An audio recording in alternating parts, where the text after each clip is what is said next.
Upchica, ¿sí? Upchica es el nombre de esta laguna, que significa el número 10 en el calendario muisca. Recordemos entonces que teníamos un calendario binario que iba desde el Lata, que era el 1, hasta el Geta. Quien ha visitado las piedras de El Tunjo, o las piedras de Faca, o las piedras del Chunzo, van a encontrar por allá una manito en un pictograma, ¿no? Ese es el número 20, el Geta. Y se reiniciaba nuevamente pues el conteo. Eso que estamos haciendo hoy, mis queridos viajeros, nosotros, cada una de las personas que está el día de acá, entonces le decimos senderismo, hiking, o trail, bueno, todo lo que queremos poner. Pero esto ya se hacía en América antes de lo que se llamó el descubrimiento. El chaquén era exactamente reunirse un grupo de una comunidad y hacer una serie de recorridos que estaban dimensionados en 7 espacios de agua o 7 lagunas. Se arrancaba con cuál?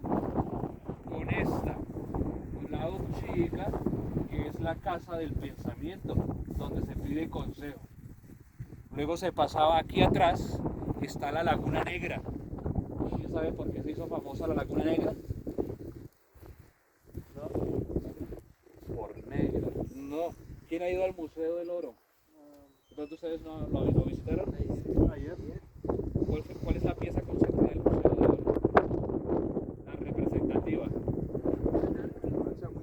La balsa muisca. Esa cada casa se ve la Laguna Negra de José María Pimentel. Sí. La encontró a mediados de 1968. Él dice que se le apareció. La gente dice que se dedicaba a la comedia. Y en una aventura cerca de la laguna se encontró 5 piezas de oro, un cráneo de un felino, una vasija ceremonial, y dentro de la vasija ceremonial, entonces, la balsa muestra. Para la historia existen 2 balsas. La que fue encontrada 200 años antes de la de Pasca, que es exactamente igual a la que fue encontrada en Pasca. Solo tiene una diferencia. La de allá tenía 11 viajeros, la de Pasca tenía 12 viajeros en la configuración artesanal. ¿Cómo puede entonces un molde para una sociedad que llamaron salvaje durar 2 siglos para ser reutilizada? Son incógnitas que aún quedan. La primera, la encontrada en Ciecha, desaparece. Lo último que se supo estaba en un puerto en Barranquilla y fue sacada del país. La segunda está en el Museo del Oro. Pero muchos preguntarán, bueno, cuando llegan los españoles, lo primero que dicen, va por ustedes, el señor Hernán Cortés, por este lado,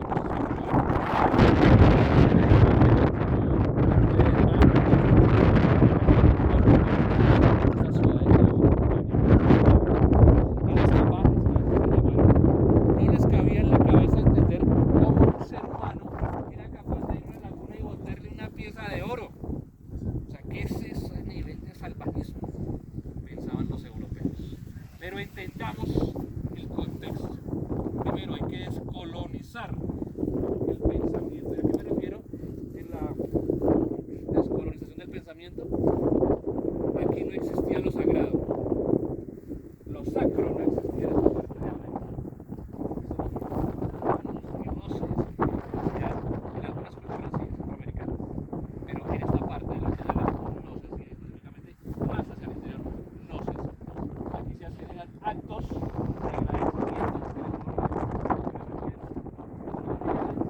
Si lo damos en nuestro calendario actual también traído, se llamaba el Piojón, y estaba dividido, habla por los meses, entonces habían 7 meses de trabajo arduo. O sea, usted trabajaba 7 meses dedicado a la siembra, a la caza, a la pesca, a todo lo que se necesitaba para que su comunidad estuviese bien.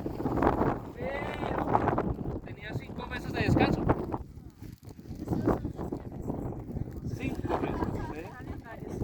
ahí viene entonces en la transformación desde lo cultural.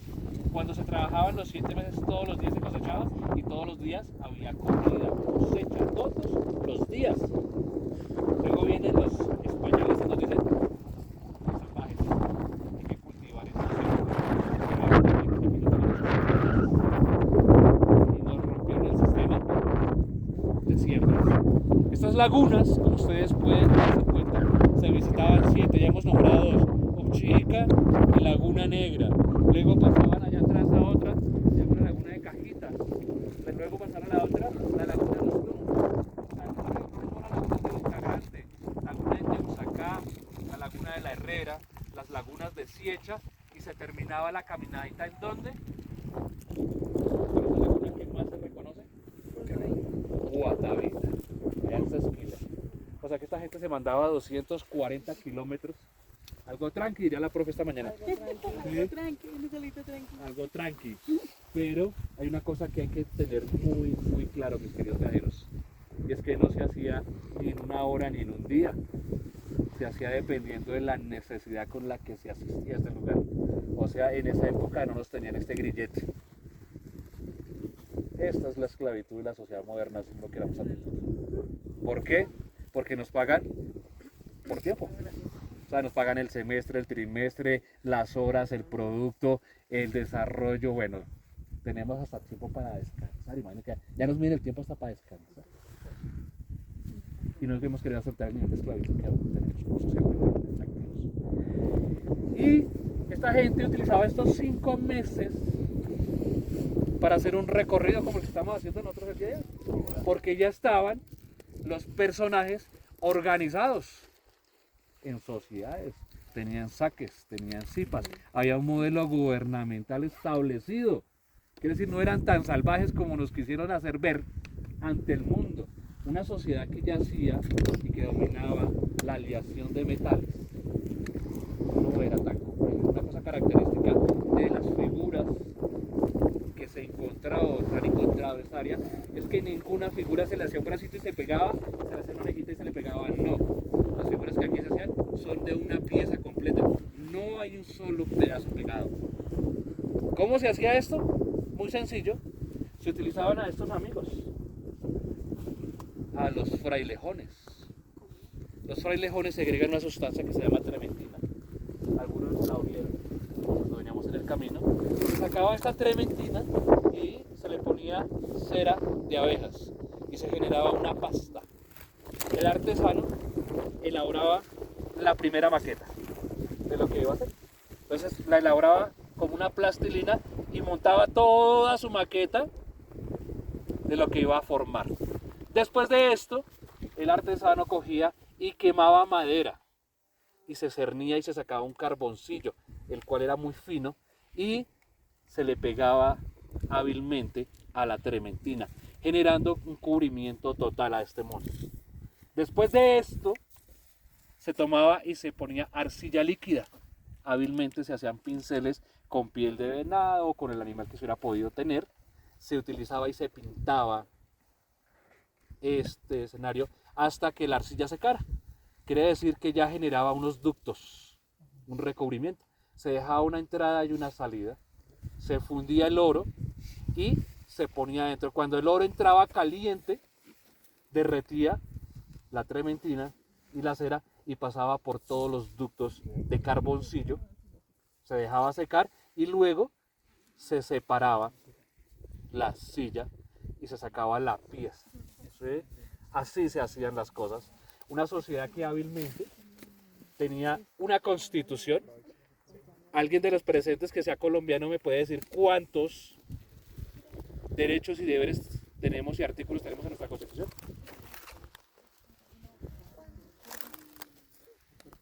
Es un reguero, es un mamotrete como así grande, ¿no? Yo no podía ir a abogado sin bueno, no tengo ni idea. Me sé algunos. La profe. Sí. Derecho a la vida. Los muiscas tenían una constitución de 4 acciones, solo 4 mandatos.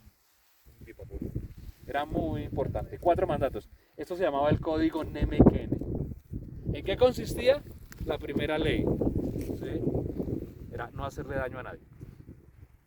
Segunda ley, no propiciarle el daño a nadie. Tercera ley, no hacerme daño. Y la última y la más importante, ser feliz. Esa era la Constitución. Eso se extirpó. Cuando alguien le dice, hey, la moxa, ¿sí? O le dicen, allá la guaricha esa. Mucha gente, ¿pero por qué me insultas? O sea, tomaron nuestro lenguaje, ¿sí? Y lo volvieron insulto. Para volverlo despectivo, para que la gente se insultara con su propia lengua. Todas las iglesias que ustedes ven establecidas entre Boyacá, Cundinamarca, Santander y Huila fueron establecidas donde había espacios de pictografía, quiere decir donde habían mensajes escritos. ¿Qué hacía? Son herejes, hijos del demonio, hijos del diablo, y hay que colocarle a Dios encima, y recogía la comunidad, la mitad era torturada y quemada, desmembrada a vida, así, para que le cogieran miedo a Dios, ¿sí? Y así se infiltró la religión en América. También en espacios de agua, ¿no? Las vírgenes siempre aparecen En las lagunas. lagunas. En ese ejercicio particular, ese desmembramiento de las raíces ha hecho entonces un desconocimiento de los escenarios.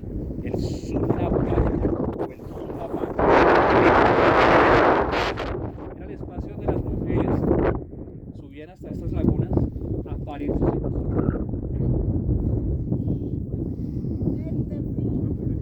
Cuando una mujer va a parir, ¿qué es lo primero que le dice el ginecólogo?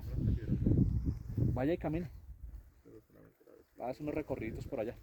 Por el Sumapaz y vuelve. Allá por el pasillo de la clínica, si quiere, vaya y camine unos 2 o 3 kilómetros por el pasillo, mientras arrancan malas contracciones. Necesitamos generar entonces irrigación sanguínea, ¿no? Estas mujeres se mandaban esa caminada hasta acá, embarazaditas, y utilizaban la laguna como una anestesia. ¿Por qué? Porque sumergían sus caderas en las aguas gélidas y frías. Tan fría el agua que adormecía las caderas, salían y luego parían sus hijos con el menor dolor posible. Las tendencias europeas ahorita es hay que parir los hijos en tinas o en piscinas. ¿Sí? Hacían así la latinoamericana hace 800 o 900 años atrás. Y en ese ejercicio particular, eso se quedó en el costumbrismo. Cuando el rey tenía que ver a su hijo nacer, y con los escoltas pendientes para que no se lo cambiaran y estuviera en juego la corona. Y eso se nos quedó en la medicina, tristemente. Y aquí hemos estado con grupos médicos y dicen, las mujeres se acuestan es por comodidad, no de ellas. Nosotros. Tristemente así. Desde esas cosas tan básicas y tan sencillas, mis queridos viajeros, desde la concepción del páramo más grande del planeta Tierra, arranca la historia pues de lo prehispánico. ¿Alguien sabe, aparte de por ser el páramo más grande del mundo, por qué se hizo famoso Sumapaz? ¿No? Por las cruentas luchas de la tierra, por las guerrillas. Por allá atrás queda el Tolima, Tierra Grande del Tolima. Y por allá en una fecha hubo un presidente que dijo compartimos esa vaina. Señor Guillermo León Valencia.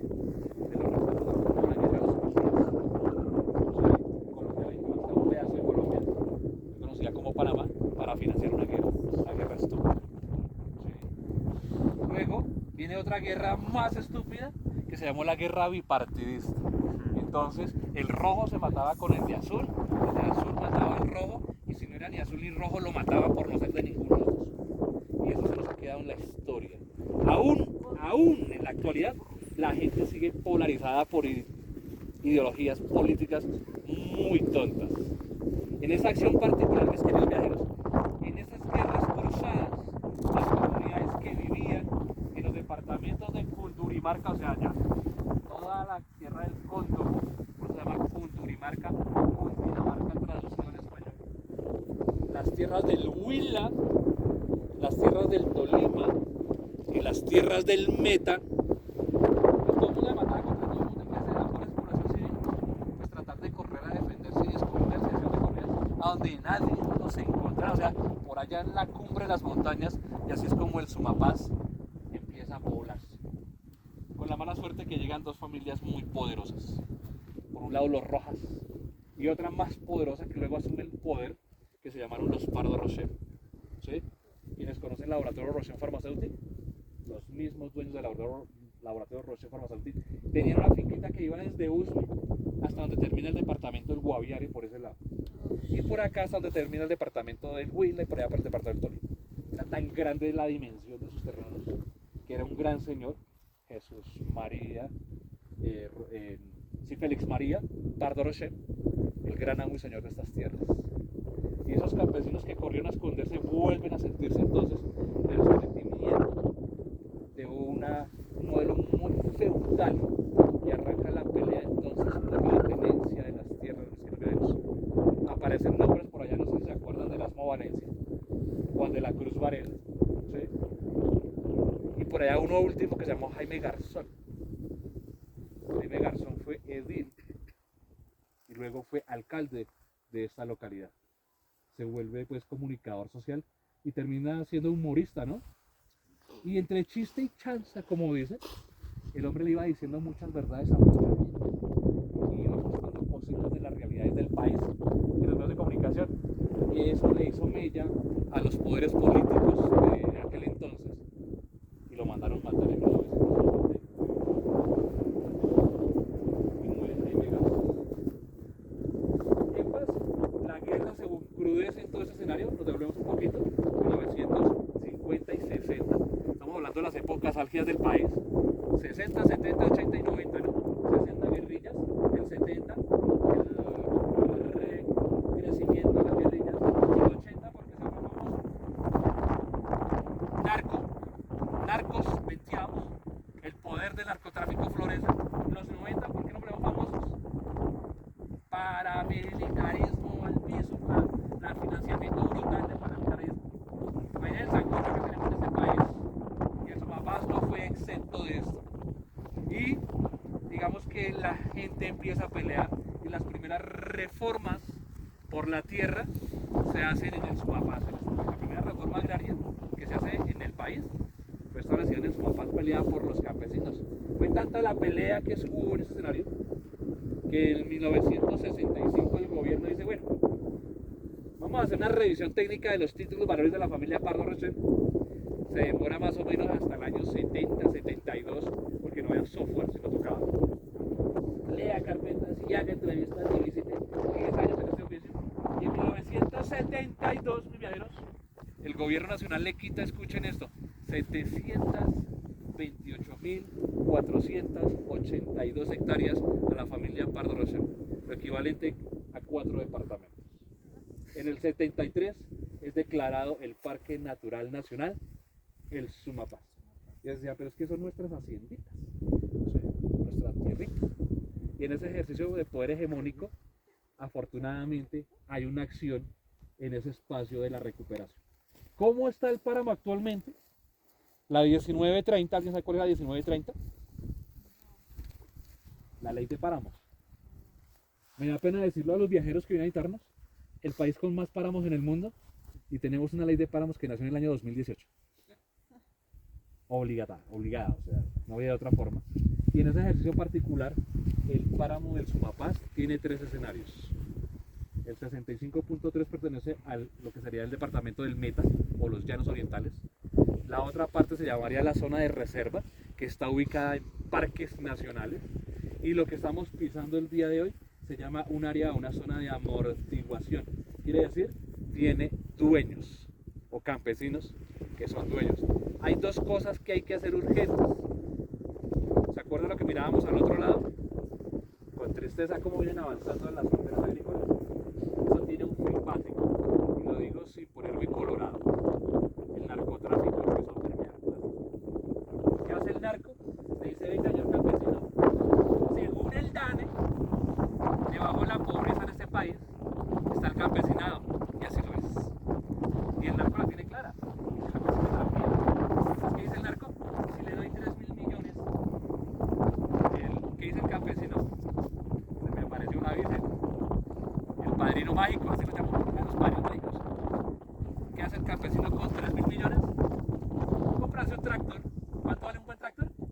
500 millones.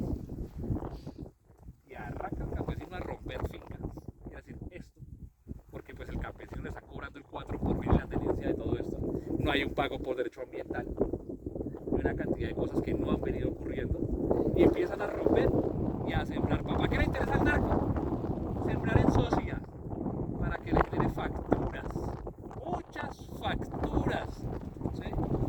Y así es como se ha deteriorado el páramo de forma súper agresiva en estas tierras. Estamos hablando no solamente de Cundinamarca, sino de Boyacá, y de Santander, y de Huila, y de Canarios. Llevamos arriados esta vaina. Y tristemente, lo ambiental no estaba en una agenda.